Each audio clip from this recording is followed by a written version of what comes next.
De regreso con ustedes aquí en Costo de Pensini por Globovisión. Estamos con un excelente economista, nuestro buen amigo Asdrúbal Oliveros de Ecoanalítica. Asdrúbal, ¿cómo estás? Bienvenido al programa, gracias por estar con nosotros. Muy buenas tardes, Pedro, gracias a ti por invitarme. Un placer estar aquí.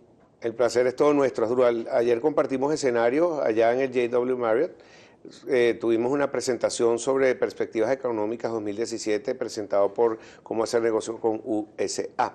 Y quería precisamente hablar sobre ese tema el día de hoy, cómo termina el 2016, cómo ven las perspectivas ecoanalíticas para el 2017 y recomendaciones para la gente que siempre está ávida de tener algún tipo de dirección, cómo hacer con su dinero, sobre todo si viene ahorita fin de año y eso. Asdrúbal, vamos a hablar entonces, para empezar, cómo estamos en este momento, cuál es la fotografía de 2016, que ya yo creo que estamos terminando el año, quedan apenas 4 o 5 semanas. Totalmente, el año 2016 prácticamente ya está cantado, Pedro. No creo que las pocas semanas que quedan hagan gran diferencia sobre los números que esperamos. Este es un año donde, bueno, la economía venezolana, en el caso de los números de Ecoanalítica, estimamos que tenga una contracción de 11%, incluso ligeramente superior a la proyección que tiene el Fondo Monetario, que es de 10%.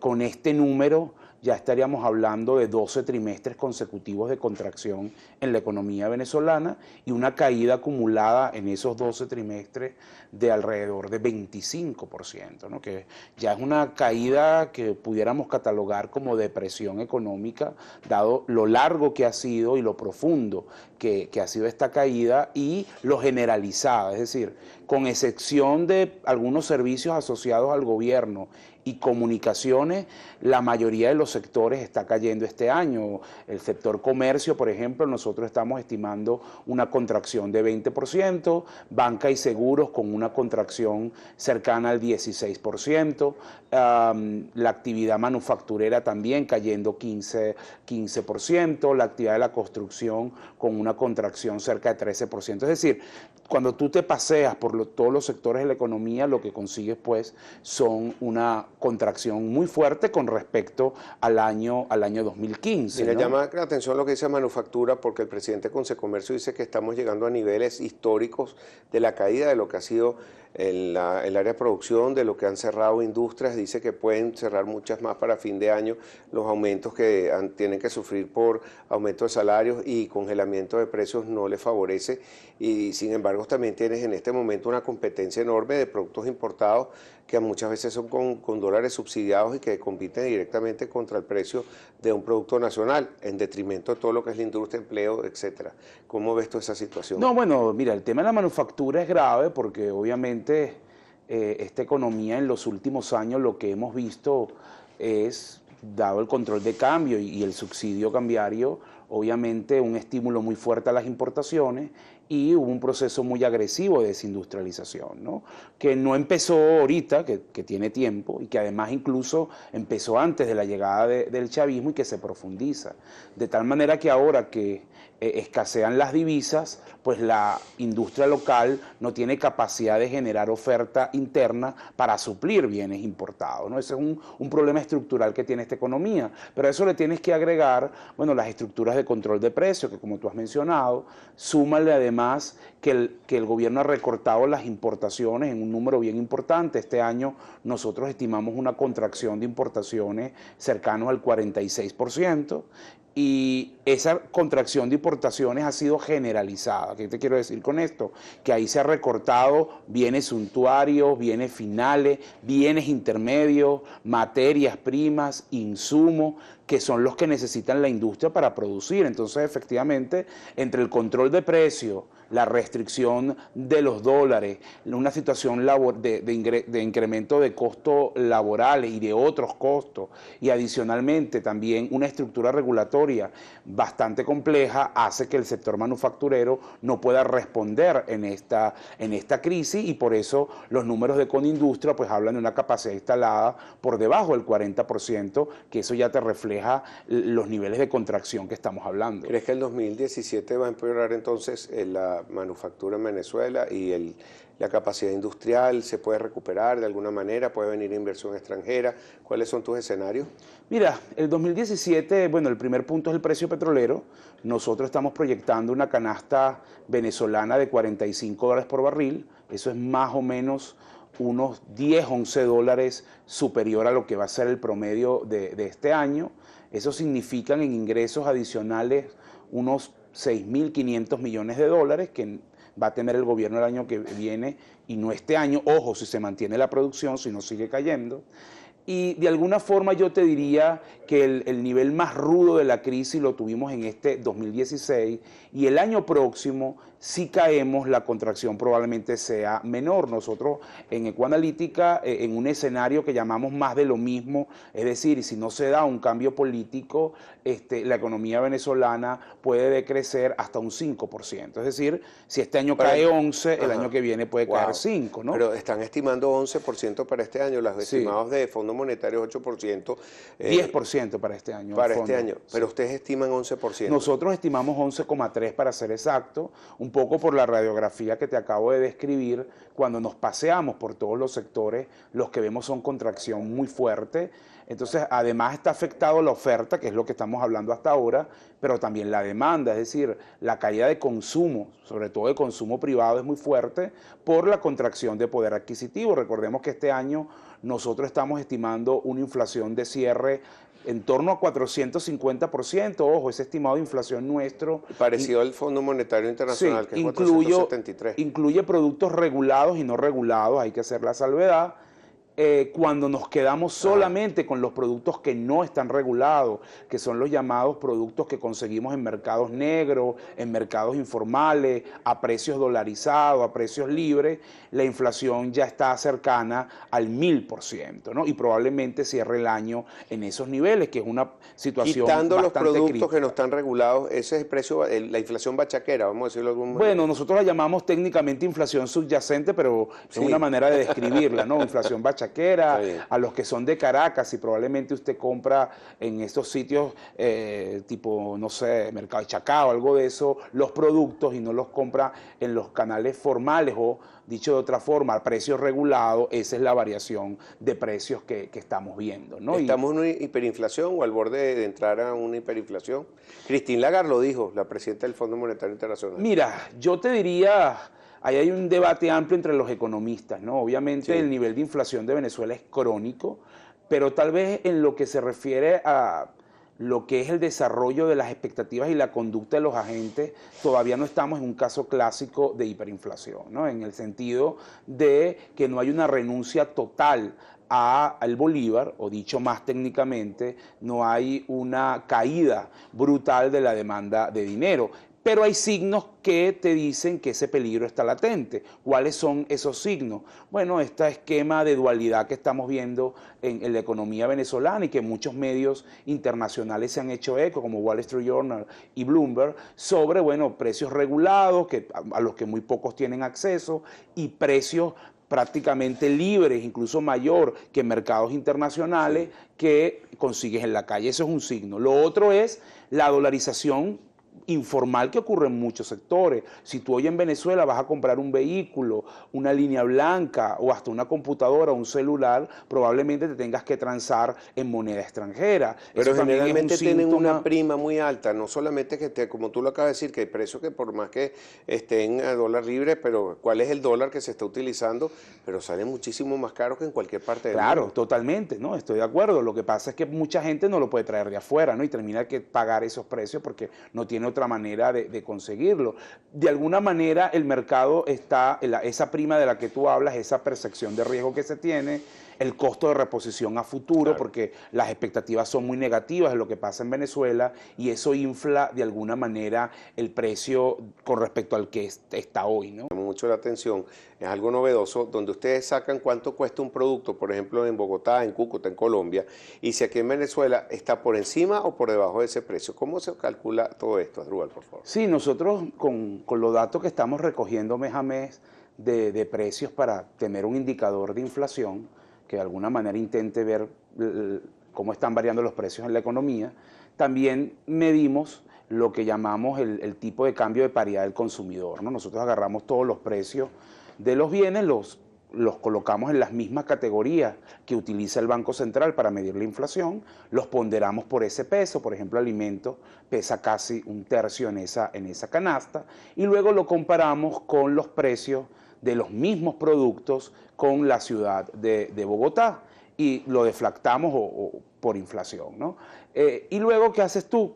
Tienes los precios en Caracas, tienes los precios en Bogotá, y lo que tú dices es, ¿cuál es el tipo de cambio que hace que te sea indiferente de alguna forma comprar en Caracas o comprar en Bogotá? Okay. Ese esfuerzo teórico o ese indicador teórico al final te termina diciendo a ti, bueno, en cuáles productos el rezago es más fuerte, cuáles rubros están más indexados a la llamada tasa negra, en cuáles rubros el subsidio es mayor, y sorprendentemente, Pedro, lo que observas en este indicador, por lo menos al cierre de septiembre, es que esa tasa de equilibrio está alrededor de 660 bolívares por dólar, ¿no? Es decir, no es 10.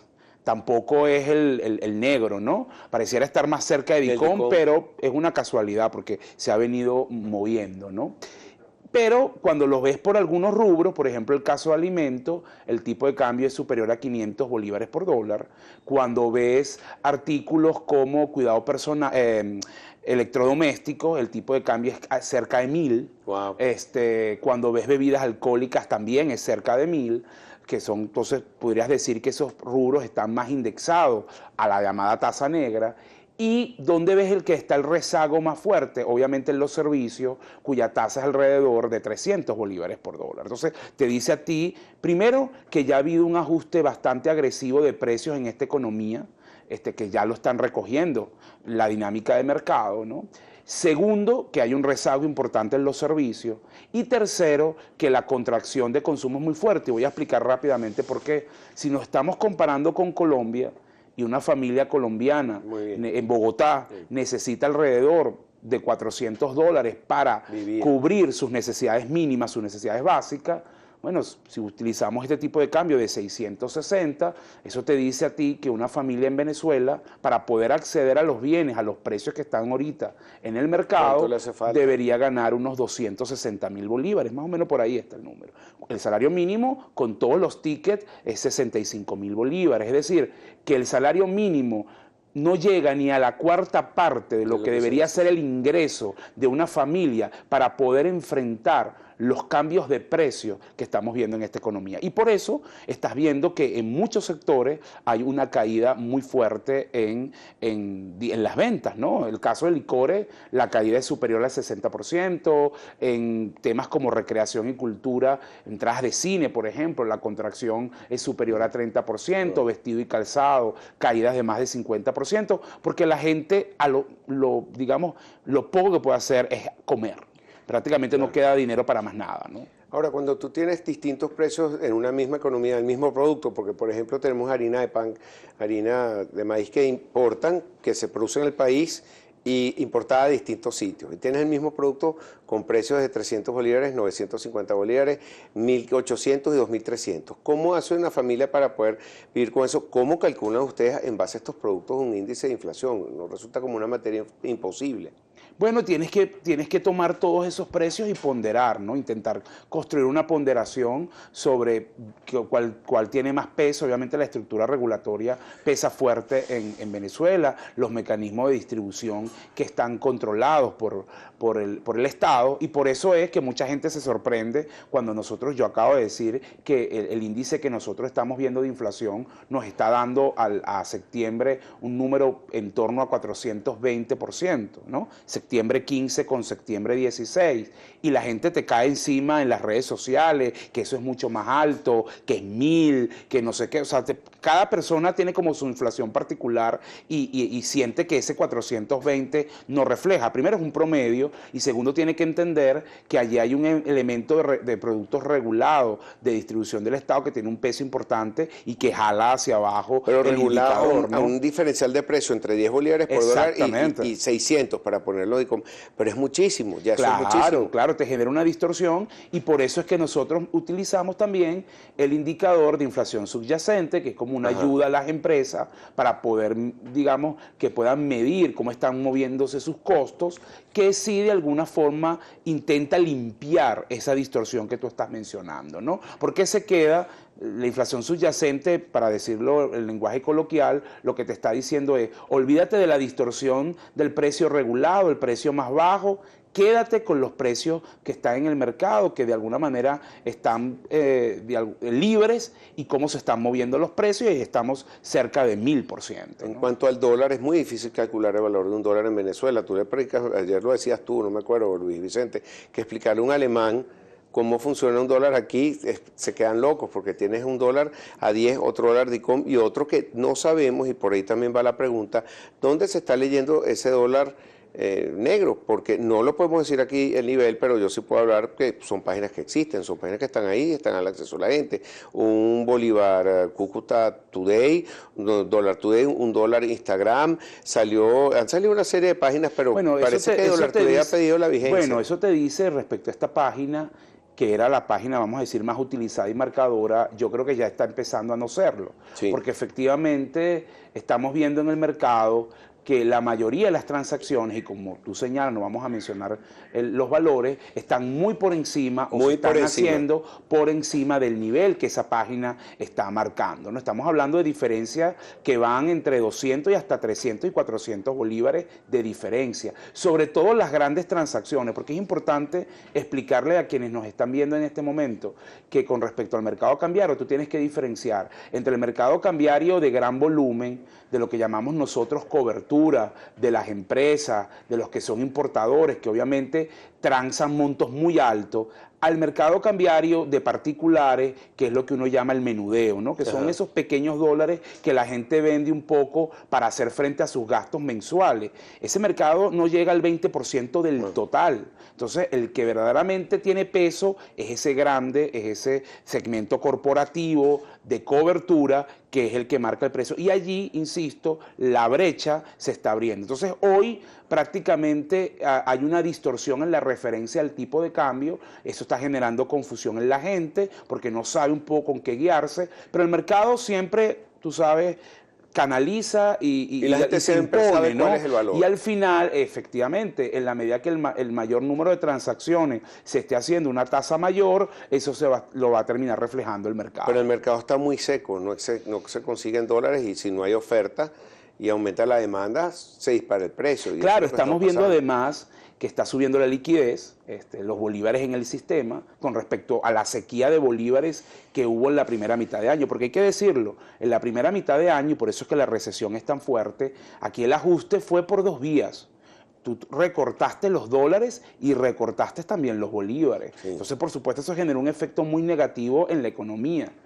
Eso está cambiando, es decir, el gobierno nuevamente está inyectando bolívares, es un tema estacional. Además hay una situación política que demanda que el Estado de alguna manera vuelva a usar el gasto público como mecanismo de conexión con las masas, claro. Y eso tiene una expresión en el mercado cambiario, porque los bolívares, ¿a dónde se dirigen, Pedro? Tienen dos salidas: o compran bienes o compran dólares. Eso es así. Entonces, por eso es que estamos viendo esa presión al alza en el tipo de cambio. Pero, Asdrúbal, es importante saber cuáles son los escenarios para el 2017.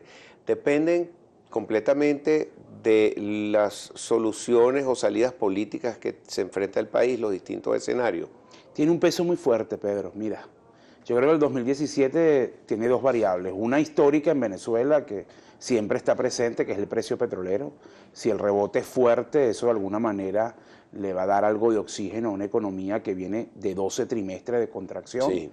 Y el segundo punto, pues, es el tema político. Yo estoy convencido que esta es una economía que, frente a un cambio político que se dé, puede tener un rebote. Entonces, nosotros, por ejemplo, hemos trabajado con dos escenarios. Un escenario que hemos llamado, por ponerle un nombre, más de lo mismo, que es de continuidad, donde todas estas distorsiones están presentes. En ese escenario, como te dije antes, la caída es de 5%, inflación en torno a 500%. Nosotros, incluso en ese escenario de status quo, pero más conservador que este año, porque 5% siendo el peor escenario. Sí, y incluso también más conservadores que el Fondo Monetario, que ve inflación de 1.500. Yo la verdad creo que nosotros no vamos a entrar en esa dinámica, porque, insisto, la contracción de demanda es muy fuerte, ¿no? ¿Y cuánto crees tú entonces? Bueno, alrededor de 500% en ese escenario. No sé, pero es la tercera parte de lo que está pronosticando el fondo.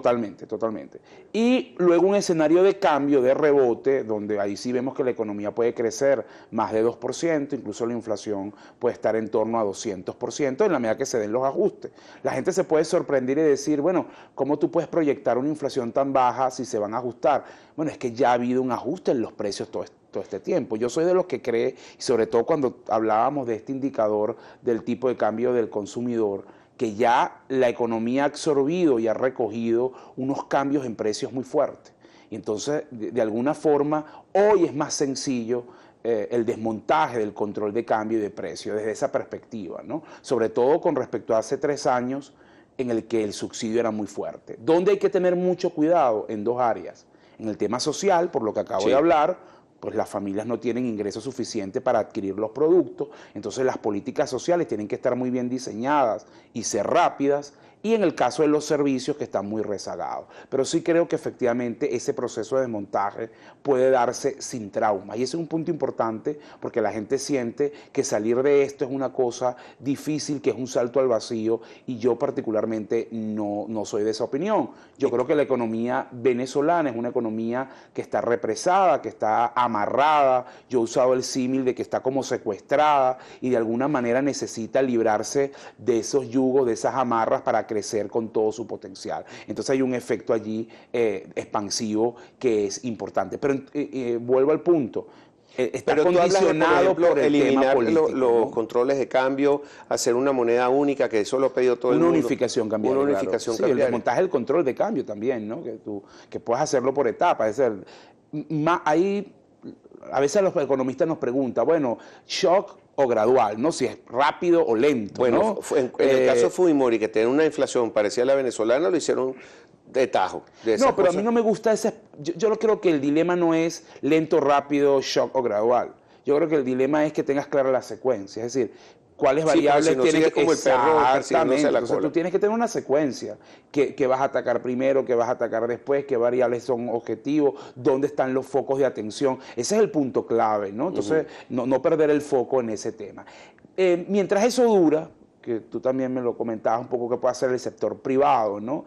Bueno, mientras llega ese momento, porque eso también es muy impredecible, ¿cuándo va a llegar el cambio político? Pareciera que inminente, hay veces que uno siente que es inminente y hay veces que siente que va a tardar, ¿no? Entonces, para una empresa que es importante, mira, en su horizonte de largo plazo tiene que cuidar su patrimonio, su activo, y para eso es muy importante todo lo que tenga que hacer en términos de cobertura, ¿no? Las cuentas por cobrar son importantes. Claro, a eso voy. Ese es el corto plazo, y eso es, bueno, el flujo de caja. ¿Cuánto tiempo puedes tener una cuenta? Mira, yo creo que en las condiciones actuales que estamos viendo en Venezuela con esta inflación, tú no puedes tener cuentas por cobrar superiores a 7 días. Tienes es un exabrupto. Entonces no hay crédito, tienes que... No, prácticamente tienes que moverte a esquemas de efectivo y adicionalmente tienes que optimizar todo tu proceso de compra. Ahí las empresas tienen que invertir en que eso sea óptimo, en eliminar los cuellos de botella, en eliminar las trabas. El otro elemento es el capital humano. Es el eslabón más débil de las compañías, no solamente por el tema salarial, sino también desde la perspectiva anímica, ¿no? La gente está muy cargada, la gente siente que no hay salida,